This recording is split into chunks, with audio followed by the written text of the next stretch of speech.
बच्चा खेल रहा है। माँ अपने कार्य में व्यस्त है, फिर भी बीच बीच में वह बच्चे की ओर ध्यान देती है। नहीं दे तो बाद में पश्चाताप करना पड़ेगा। बाद में पश्चाताप करने की अपेक्षा से वर्तमान में निगाह रखते रहो।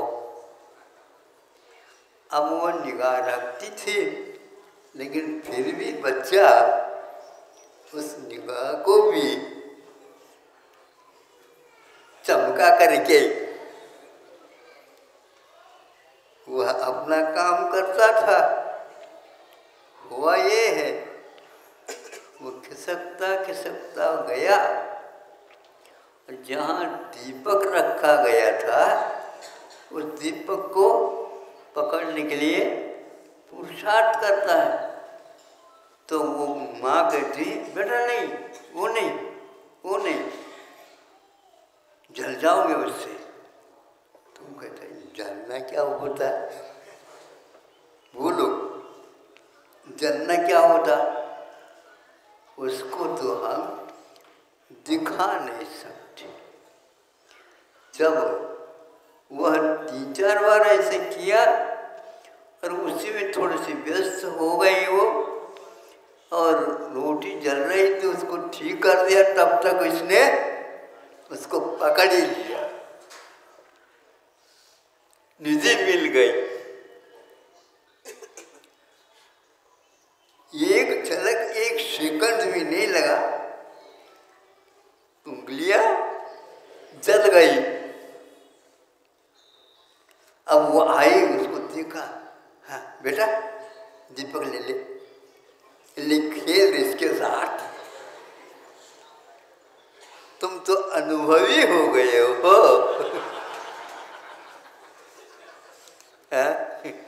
बोलो आप क्या कहते हैं? क्या सभी बच्चे अपनी उंगली जला करके ही अग्नि का स्वरूप जानते हैं? क्या उसके बिना भी जाना जा सकता? बिना भी जाना सकता। कहने से, मानने से ये होता है, बिना कहे ये संभव नहीं हो सकता। तो गृहस्थाश्रम में आप रहते हो, श्रद्धान भी करते हो,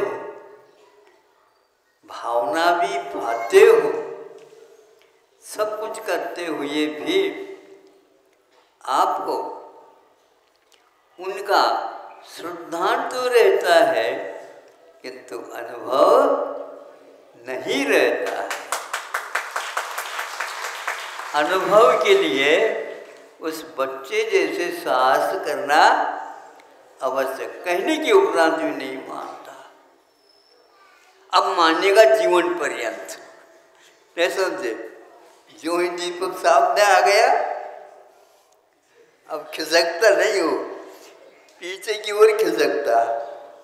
गाड़ी को जब दिशा बदलना होता है उस समय आप क्या करते हैं? रिवर्स में गाड़ी ले लेते हैं, फिर इसके ऊपर थोड़ा रिवर्स लेते हैं, फिर बाद में उसको घुमा देते हैं। उसी प्रकार अनुभव को पाने के लिए कुछ त्याग की आवश्यकता पड़ती है, कुछ साहस की आवश्यकता पड़ती है। आपका ज्ञान परोक्ष है और शास्त्रों में इसके लिए कहते हैं अनुभव की बड़ी आवश्यकता है। अनुभव में किसी प्रकार की सिद्धि करने की कोई आवश्यकता नहीं पड़ती, वो तो सिद्ध है। ये तो अनुभव सिद्ध है। डॉक्टर लोग अनुभव के बिना दवाइयों के ऊपर ही अध्ययन यदि करते हैं, उसमें वह इतने निष्णात नहीं होते जितने कि उसके अनुभव करने से।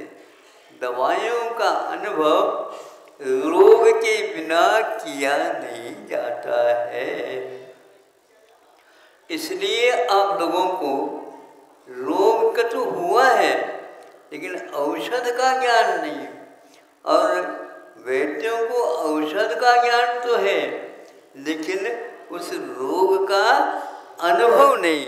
किंतु कालांतर में जब इसका अनुभव शोध किया गया, उसके ऊपर विश्वास करके उसको साक्षात रूप देने के लिए पूछा जाता है, क्यों आज क्या है हाल आपका? डॉक्टर साहब, वैद्य महाराज, आप रोजाना यही पूछते हो। यदि हमें पूछ करके आप चिकित्सा करते हो तो हमें बातें तो बता दो, हम कर लेंगे अपने आप। कर लोगी क्या? नहीं, एक दिन में वैद्य नहीं बनते। 50 जब उनके हाथ से मर जाते हैं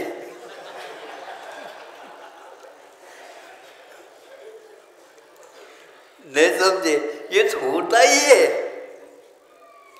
बहुत जबरदस्त वह रोग रहता है तो धीरे धीरे वह उसकी शक्तियों को बढ़ाता जाता है। ये शक्तियों को बढ़ाने से उस रोग को हम किस प्रकार नियंत्रण में रख सकते हैं, ये ज्ञान उन्हें भी होता जाता है। भिन्न भिन्न रोगी रहते हैं, भिन्न भिन्न रोग रहते हैं।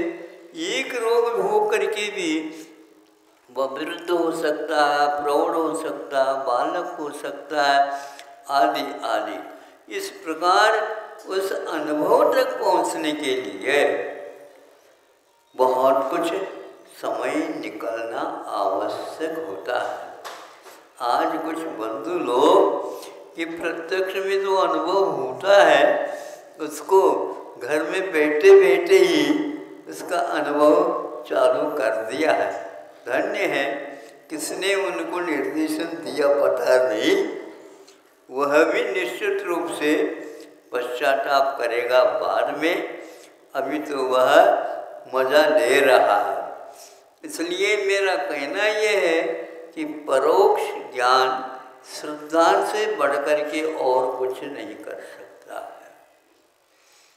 आज का युग श्रद्धा से भी ऊपर उठना तो चाहता है, लेकिन वह उस ऊपर को उठना, वो जो कुछ भी पढ़ा है उसी के माध्यम से उठना चाहता है, ये संभव नहीं। इसलिए कल जैसे कहा था हमने, अमेरिका ने कि 30 विषयों पर जैनियों के बारे में या जैन धर्म के बारे में अध्ययन विषय के ऊपर करा रहा है। अब किंतु उसके साथ साथ उन्होंने एक बिंदु और दी है, वह है अनुसंधान के साथ। तो ये अनुसंधान क्या है, संधान पहले क्या है ये समझ लो, फिर बाद में अनुसंधान समझ में आ जाएगा। यह अनुसंधान एक प्रकार से प्रत्यक्ष की ओर हमें ले जाता है, अथवा उन शक्तियों को साक्षात्कार करने का एक अवसर उसे प्राप्त हो जाता है। आप अपने बच्चों को अनुसंधान के लिए केवल विदेश भेज देते हो, ये ठीक नहीं है। यहाँ के विषय पर वहाँ पर अनुसंधान हो रहा है, नहीं समझे? वहाँ पर होने की कोई आवश्यकता नहीं थी, लेकिन बहुत सारे बच्चे हैं, देश को ही हमें उद्बोधन देना है, तो वहाँ पर उन्होंने खोल करके आपकी गतिविधियों के बारे में वर्तमान ही नहीं, किंतु यह वर्तमान जो आचरण की परंपरा है वह बहुत दूर तक पहुँच जाती है। कोई भी बात प्रचलन में आती है तो एक दिन में, एक घंटे में नहीं आया करती है, किंतु उसका बहुत कुछ दीर्घकालीन अनुभव रहता है। इसलिए कि अनुसंधान सहित ज्ञान को ही महत्व दिया जाना चाहिए। उसके बिना ये सारे जो ग्रंथ हैं, ग्रंथ तक ही सीमित रहेंगे। और प्रत्यक्ष अनुभव नहीं हो पाएगा।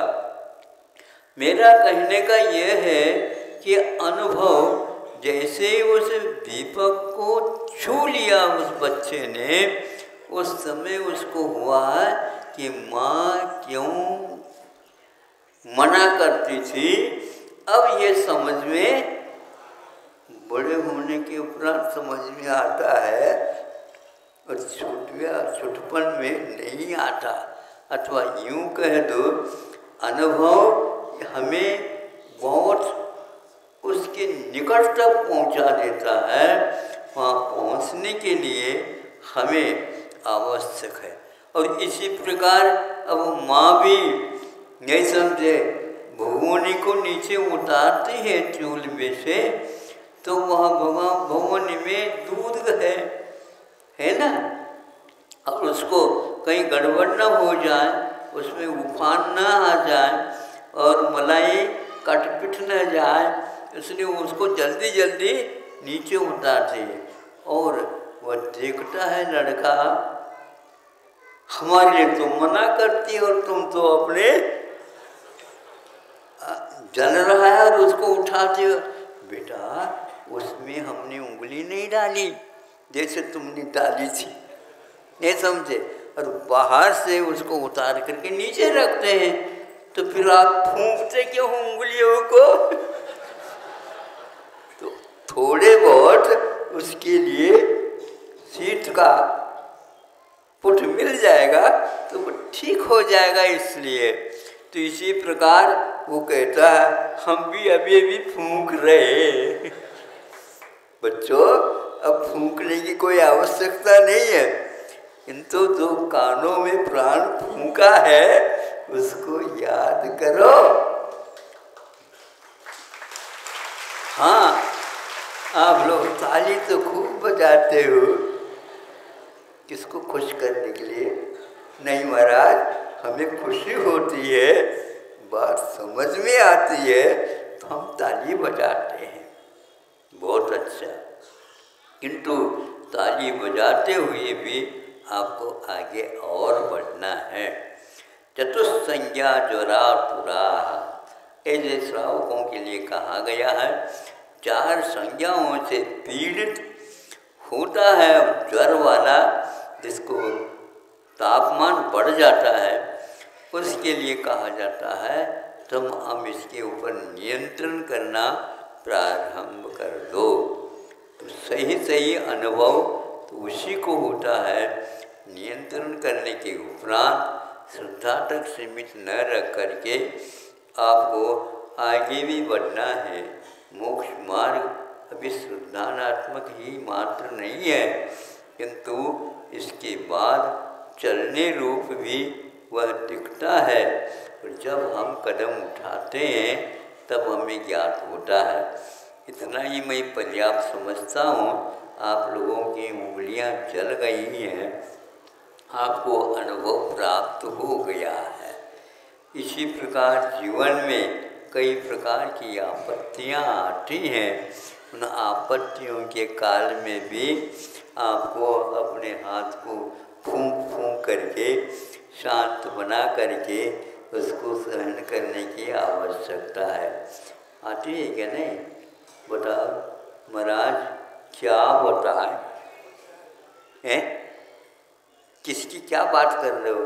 क्या बताएं? हम ही जानते महाराज। तो हमें जानना नहीं है, लेकिन जो आपको अनुभव हो रहा उसके कारण को मैं बताना चाह रहा हूँ। यह आपने स्वीकार किया है? बताओ, स्वयं स्वीकार किए हैं कि नहीं? गृहस्थ आश्रम को स्वीकार किए हैं ना? किया है तो उसको अंत तक निर्वाह करो। रो नहीं, वो तो रोना तो आता है महाराज, आपको ज्ञात नहीं, हमें ज्ञात करना ही नहीं है। आपके चेहरे बता रहे हैं। महाराज, आप कैसे जानते हो? आप जान चुके हो, अनुभव कर रहे हो, हम तो बच गए।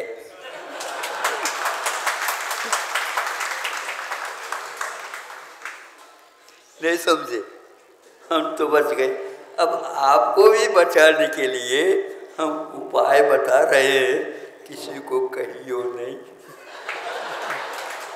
सभी कथा एक सी है और एक से एक बढ़ करके है। भिन्न भिन्न तरह की वेदनाएं, भिन्न भिन्न तरह के अनुभूतियाँ, भिन्न भिन्न तरह के स्वप्न नहीं समझे, दिन में भी देखते रहते हैं कई लोग। जब तक वह ठीक नहीं होता तब तक हम स्वप्न देख रहे हैं। स्वप्न भी देखा करो, क्योंकि एक नहीं एक दिन स्वप्न याद आते आते साकार भी हो जाए। आप लोगों के स्वप्न साकार हो इन्हीं भावना। अहिंसा परमो